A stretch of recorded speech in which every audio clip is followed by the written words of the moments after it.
Media మిత్రులకు అందరికీ కూడా ముందుగా నా హృదయపూర్వక నమస్కారాలు. అలాగే ఈ కార్యక్రమంలో పాల్గొనడానికి ఇచ్చేసినటువంటి నియోజకవర్గ సీనియర్ నాయకులకు, మాజీ శాసనసభ్యులకు, లబ్బి వెంకట స్వామి గారికి, యువ నాయకులు చంద్రమౌళి గారికి, అలాగే జెడ్పీటీసీలకు అందరికీ కూడా నా హృదయపూర్వక నమస్కారాలు తెలియజేసుకుంటున్నాను.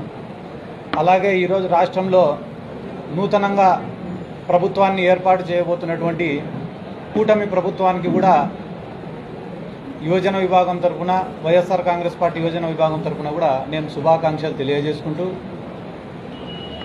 అదే రకంగా ఈరోజు నందికొట్కూరు నియోజకవర్గంలో దాదాపుగా వైఎస్ఆర్ కాంగ్రెస్ పార్టీకి 80,000 ఓట్లు పడడం జరిగింది.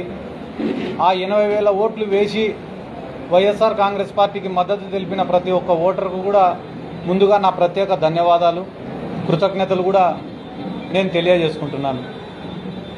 ఒక ముఖ్యమైన విషయం నేను ఈరోజు చెప్పదలుచుకునేది ఏమంటే గాన, నేను రాజకీయాల్లోకి వచ్చి దాదాపుగా 11 సంవత్సరాలు అయింది. ఈ 11 సంవత్సరాలలో దాదాపుగా ఒక 5 సంవత్సరాలు ఏ పార్టీలో లేకుండా వ్యక్తిగతంగా నేను రాజకీయం చేసిన, ఆ తర్వాత ఒక 6 సంవత్సరాలు వైఎస్ఆర్ కాంగ్రెస్ పార్టీలో ఉండి నేను రాజకీయం చేసిన. ఈ 11 సంవత్సరాలలో ఏ రోజైనా కూడా సొంత డబ్బు ఖర్చు పెట్టుకొని నేను రాజకీయం చేసినానే తప్ప ఏ రోజు రాజకీయాన్ని అడ్డం పెట్టుకొని 1 రూపాయిని ఇంటికి తీసుకొని పోయినది కూడా లేదు. ఎందుకు నేను మీకు అందరికీ ఈ మాట చెప్తున్నానంటే, నిజాయితీగా పనిచేసినాం తప్ప ఏ రోజు కూడా రాజకీయం నుండి ఏం ఆశించి రాజకీయం చేయలే.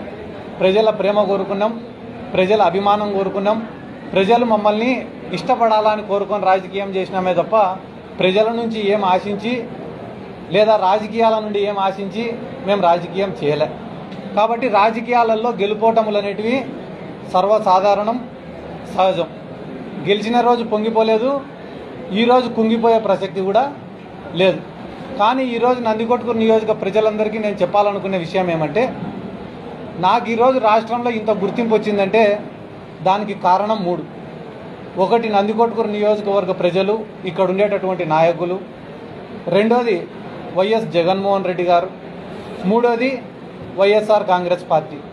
నాకు ఇంత గుర్తింపు ఇచ్చిన ఈ మూడింటి కోసం, అంటే ఒకటి నందికొట్కూరు కోసం, రెండోది జగన్మోహన్ రెడ్డి గారి కోసం, మూడోది వైఎస్ఆర్ కాంగ్రెస్ పార్టీ కోసం నా ఆఖరి శ్వాస వరకు నేను పోరాడతానని చెప్పి ఈ సందర్భంగా నేను గట్టిగా చెప్తున్నా. ఎందుకంటే గాన నేను కూడా అనుకునేవాడిని మనసులో, చాలామంది నాయకులపై జగన్మోహన్ రెడ్డి గారికి దగ్గరగా కూర్చొని మాట్లాడుతుంటే నాకెందుకు ఈ అవకాశం రావడంలే, అంటే నేను పార్టీ కోసం కష్టపడి పనిచేస్తే జగన్మోహన్ రెడ్డి గారికి ఇంకా కొంచెం దగ్గర కావచ్చు, ఎప్పుడు కూడా ఇట్లా ఆలోచించేవాడిని.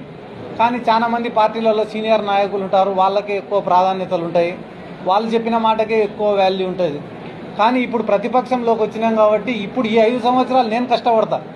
అది యువజన విభాగం తరఫున కావచ్చు, పార్టీ కోసం కావచ్చు, పార్టీ సిద్ధాంతాల కోసం కావచ్చు, పార్టీ కార్యకర్తల కోసం కావచ్చు, నా వంతుగా గడిచిన 11 ఏళ్ళు కష్టపడిన దానికన్నా రెట్టింపు కష్టపడతా. అది దేనికోసం అంటే, ఒకటి నందికొట్కూరు నియోజకవర్గానికి పనిచేయడం కోసం, ఇక్కడ ఉన్న కార్యకర్తల్ని కాపాడడం కోసం, మూడోది జగన్మోహన్ రెడ్డి గారికి దగ్గరగా ఉండి పనులు చేయడం కోసం. ఈ మూడింటి కోసం చాలా కష్టపడి పని చేస్తానని చెప్పి ఈ సందర్భంగా ప్రతి ఒక్కరికి కూడా తెలియజేసుకుంటూ, అదే రకంగా ఈరోజు రాష్ట్రంలో ఎన్నో చోట్ల వైఎస్ఆర్ కాంగ్రెస్ పార్టీ నాయకులపైన, వైఎస్ఆర్ కాంగ్రెస్ పార్టీ యోజన విభాగం నాయకులపైన తెలుగుదేశం పార్టీ వాళ్ళు దాడులు చేస్తున్నారు.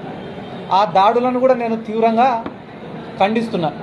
ఎందుకంటే ఇవన్నీ మేము ఊహించనేటివి కాదు, మేము కొత్తగా చూస్తానేటివి కాదు. కానీ ఒక బాధాకరమైన విషయం ఏమరా అంటే, వైఎస్ఆర్ కాంగ్రెస్ పార్టీ అధికారంలో ఉన్నప్పుడు ఏ ఒక్క దాడి కూడా మేము చేయలేదు.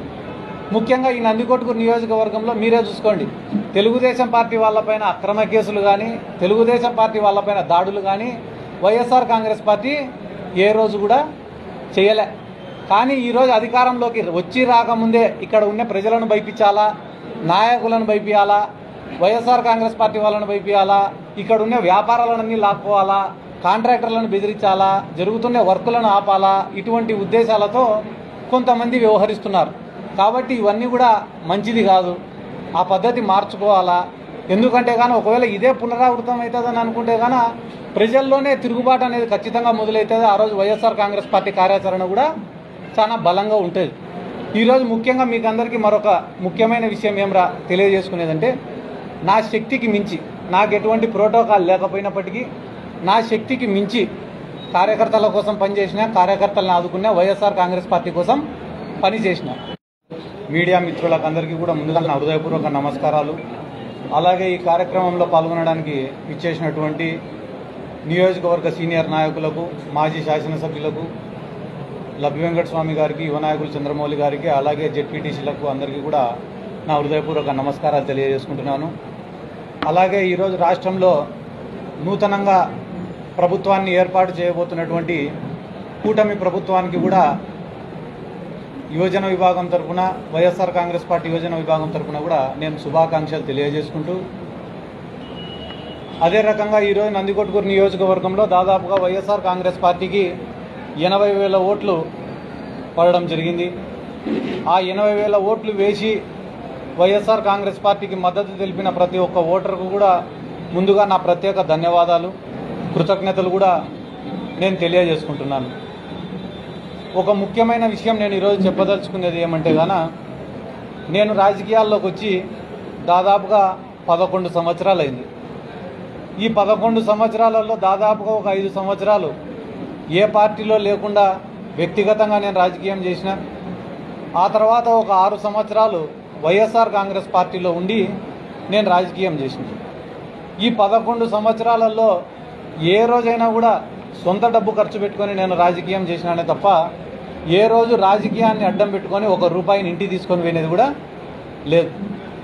ఎందుకు నేను మీకు అందరికీ ఈ మాట చెప్తున్నానంటే, నిజాయితీగా పనిచేసినాం తప్ప ఏ రోజు కూడా రాజకీయం నుండి ఏం ఆశించి రాజకీయం చేయలే.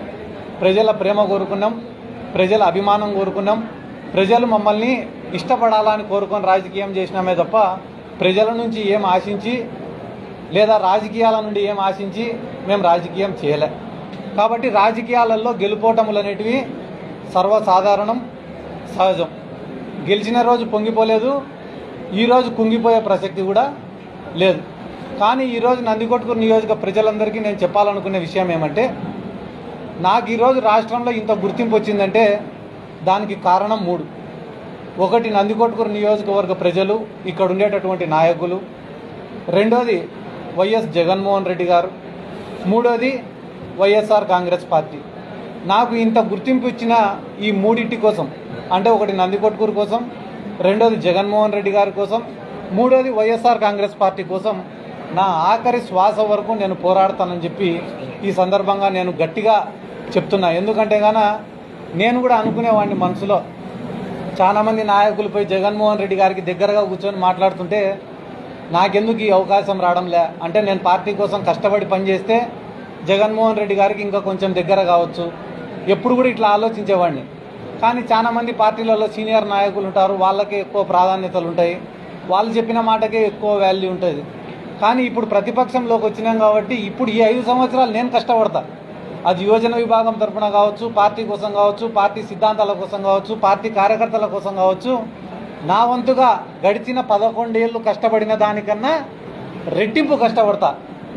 అది దేనికోసం అంటే, ఒకటి నందికొట్కూరు నియోజకవర్గానికి పనిచేయడం కోసం, ఇక్కడ ఉన్న కార్యకర్తల్ని కాపాడడం కోసం, మూడోది జగన్మోహన్ రెడ్డి గారికి దగ్గరగా ఉండి పనులు చేయడం కోసం. ఈ మూడింటి కోసం చాలా కష్టపడి పని చేస్తానని చెప్పి ఈ సందర్భంగా ప్రతి ఒక్కరికి కూడా తెలియజేసుకుంటూ, అదే రకంగా ఈరోజు రాష్ట్రంలో ఎన్నో చోట్ల వైఎస్ఆర్ కాంగ్రెస్ పార్టీ నాయకులపైన, వైఎస్ఆర్ కాంగ్రెస్ పార్టీ యోజన విభాగం నాయకులపైన తెలుగుదేశం పార్టీ వాళ్ళు దాడులు చేస్తున్నారు. ఆ దాడులను కూడా నేను తీవ్రంగా ఖండిస్తున్నా. ఎందుకంటే ఇవన్నీ మేము ఊహించనేటివి కాదు, మేము కొత్తగా చూస్తానేటివి కాదు. కానీ ఒక బాధాకరమైన విషయం ఏమరా అంటే, వైఎస్ఆర్ కాంగ్రెస్ పార్టీ అధికారంలో ఉన్నప్పుడు ఏ ఒక్క దాడి కూడా మేము చేయలేదు. ముఖ్యంగా ఈ నందికొట్కూరు నియోజకవర్గంలో మీరే చూసుకోండి, తెలుగుదేశం పార్టీ వాళ్ళపైన అక్రమ కేసులు కానీ, తెలుగుదేశం పార్టీ వాళ్ళపైన దాడులు కానీ వైఎస్ఆర్ కాంగ్రెస్ పార్టీ ఏ రోజు కూడా చేయలే.